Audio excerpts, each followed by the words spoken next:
आज संतवाणी में बिहार के दरिया साहब का एक पद लेने जा रहे हैं।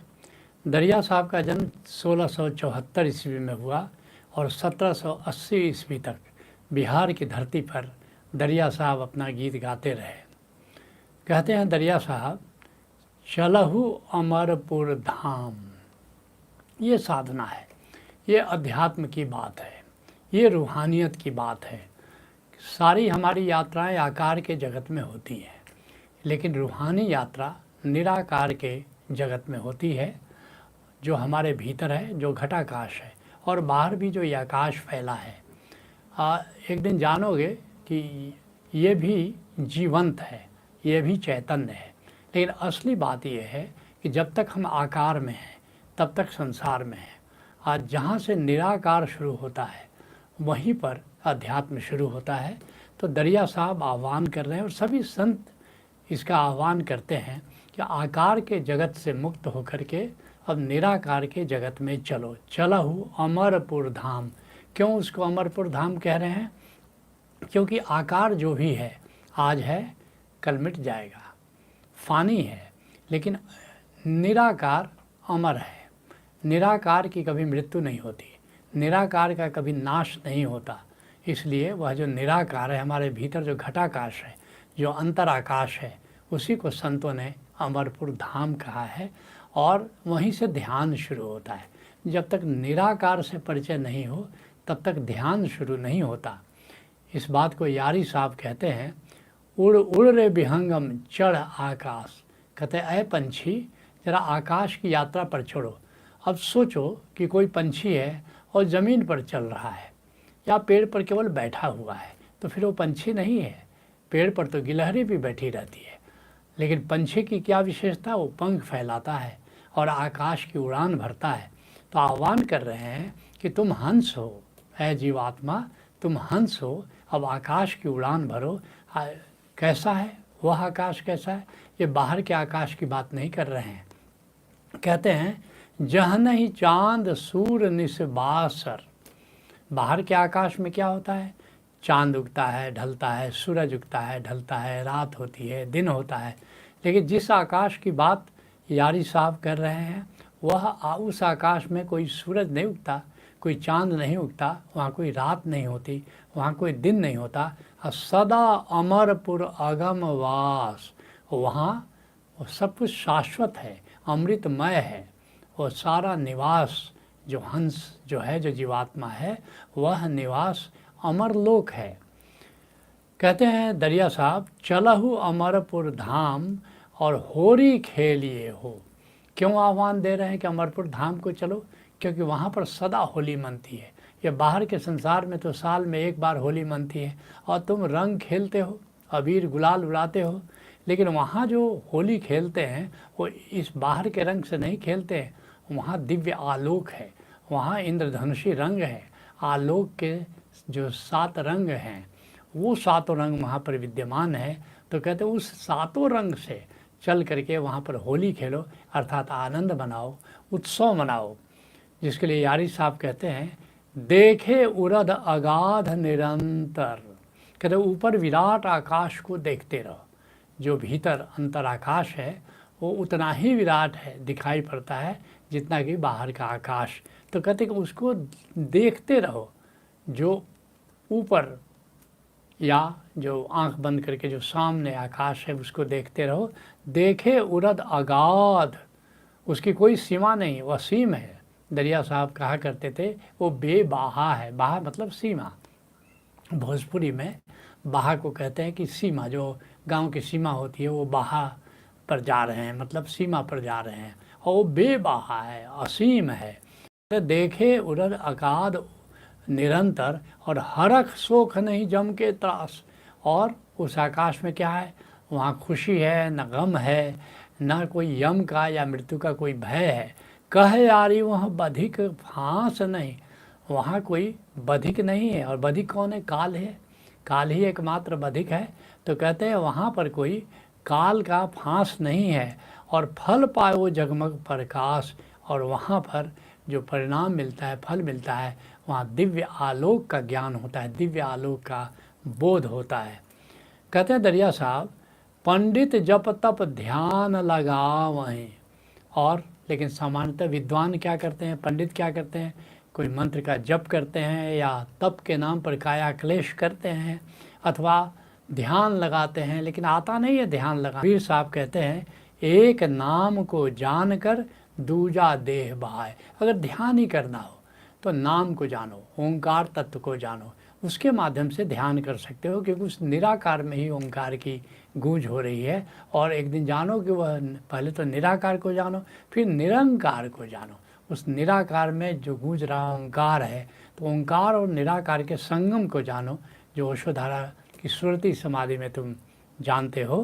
तो कहते हैं एक नाम को जानकर दूजा देई बहाए, पंडित जप तप ध्यान लगाओ हैं। पंडित है, विद्वान है, किताबों से पढ़ करके कुछ या किसी से जान करके जप करता है, तप करता है और ध्यान के नाम पर आकार पर ही ध्यान करता है।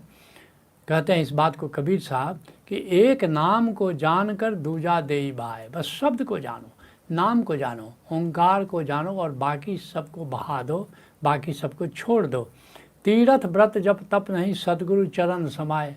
ये तीर्थ करने जाते हो, व्रत करने जाते हो, व्रत करते हो, जप करते हो, तप करते हो, छोड़ो, इससे कुछ होने वाला नहीं है। क्या करना है तो सतगुरु चरण समाए, किसी सतगुरु को, किसी जिंदा गुरु की शरण में जाओ, वो तुम्हें ओंकार का ज्ञान देगा, वहाँ से तुम्हारी असली रूहानियत की यात्रा शुरू होगी। कहते हैं दरिया साहब त्रिय संध्या एक जाम, कहते हैं पंडित जप तप ध्यान लगावहीं, त्रिय संध्या एक जाम। और कहते हैं 3 बार संध्या करते हैं लोग, एक सुबह, एक दोपहर, एक शाम।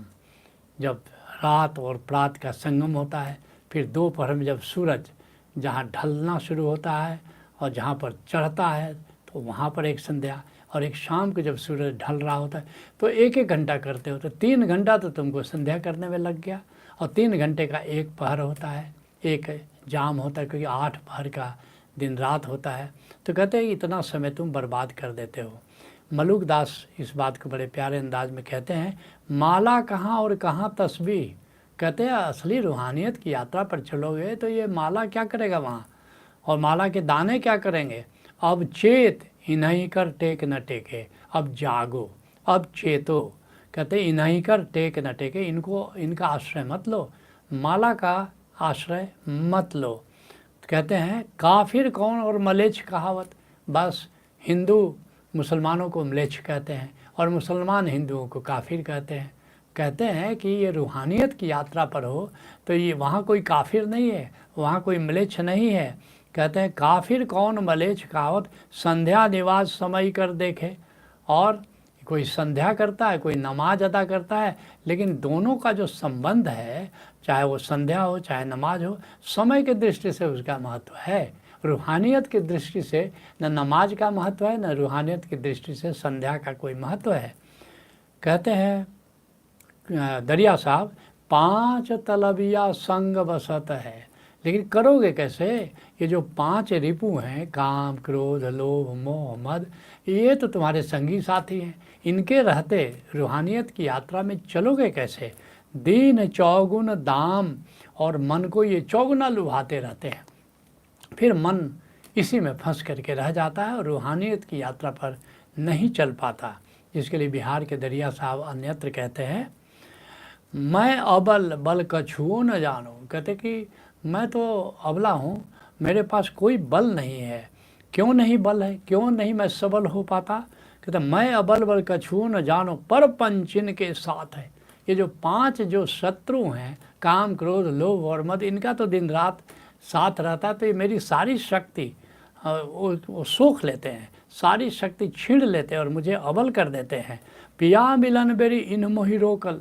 मैं तो प्रियतम से मिलना चाहता था, जाना भी चाहता था, लेकिन इन 5 रिपुओं ने मुझे रास्ता ही रोक लिया, रास्ता छेक करके ये बैठ गए सब, और तब जीव भैले अनाथ है।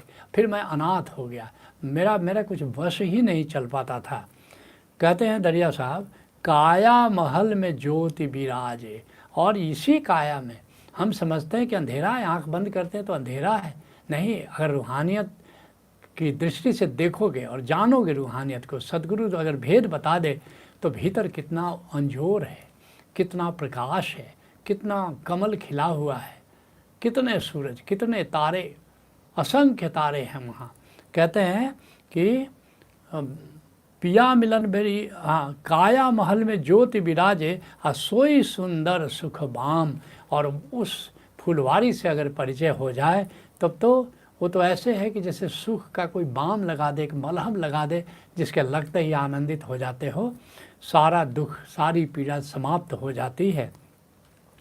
कहते हैं इस बात को बिहार के दरिया सब अन्यत्र कहते हैं, जाग्यो ब्रह्म ज्योति भाव निर्मल। कहते हैं कि जब भीतर ब्रह्म जाग जाता है, जब भीतर आत्मा जाग जाती है या आत्मा के प्रति तुम जाग जाते हो, तो वहाँ निर्मल ज्योति प्रकट हो जाती है, वहाँ सुंदर दिव्य आलोक फैल जाता है। अब बरखत अमृत धारा, और फिर अमृत की धार बरसना शुरू होती है, अमृत वर्षा वहाँ पर होना शुरू हो जाती है। एक शाश्वत प्रकाश में के पुंज में तुम नहाने लगते हो। कहते हैं दरिया साहब, जोगी जोग करत सब हारे। कितने योगी आसन प्राणायाम करते करते, तपस्या करते करते ऐसे ही थक जाते हैं। प्रत्याहार साधो तो धारणा साधो तो ध्यान साधो, बस, और आसन प्राणायाम में ज़िंदगी समाप्त हो जाती है, हाथ कुछ नहीं लगता। जोगी जोग करत सब हारे, चीन परा नहीं ग्राम। लेकिन प्रभु का ग्राम कहाँ है, आत्मा का धाम कहाँ है, ये बिल्कुल पता नहीं चलता। जिसके लिए तुलसी साहब कहते हैं,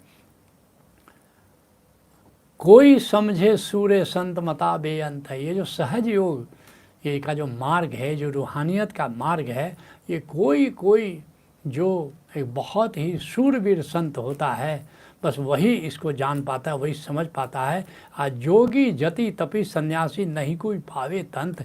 कितने जोगी हैं, कितने यति हैं, कितने तपस्वी हैं, कितने सन्यासी हैं, उनको तत्व ज्ञान प्राप्त नहीं होता।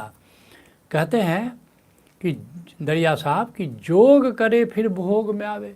कितने ऐसे लोग देखे गए हैं, चले थे योग के मार्ग पर और फिसल जाता है पाँव और भोग में उतर जाते हैं। वीर बड़ो है काम, क्योंकि कामना जो है, ये जो काम है, ये बड़ा बलवान है। ये अच्छे अच्छों को नाच नचा लेता है। अच्छे अच्छे योगी और तपस्वी काम के वश में होकर के योग भ्रष्ट हो जाते हैं। कहते हैं दरिया साहब, कहे दरिया झरी लाग गुलाब की। जो भीतर अमरपुर धाम जाओगे, वहाँ गुलाब की फुलवारी है, बहुत ही सुंदर फुलवारी, नाना प्रकार के फूल खिले हुए हैं वहाँ पर। और काया अग्र निज नाम, और फिर क्या है वहाँ, काया अग्र दशम द्वार को कहते हैं। ये जो आज्ञा चक्र है, जो त्रिनेत्र है, शिवनेत्र है, तो ये जो है असली प्रवेश द्वार यही वहीं पर है। जब निराकार अमरपुर धाम जाओगे तो वहाँ पर वो दिखाई पड़ने लगता है दशम द्वार, जिसको तिब्बत के मिस्टिक्स ने कहा ओम मणि पद में हूँ, कि ये जो ओम है, ये जो परमात्मा है, ये आत्मा के रूप में हमारे भीतर विद्यमान है और मणि पद में हुए। वहाँ पद्म खिला हुआ है, नील कमल खिला हुआ है, और उसके मध्य में मणि है। उसको कहते थे डायमंड इन द लोटस। और एक बार दशम द्वार में प्रवेश करने की कला आ जाए तो फिर अमरपुर धाम तुम्हारे लिए उपलब्ध हो जाता है। तो संत वाणी को यहीं विराम देते हैं।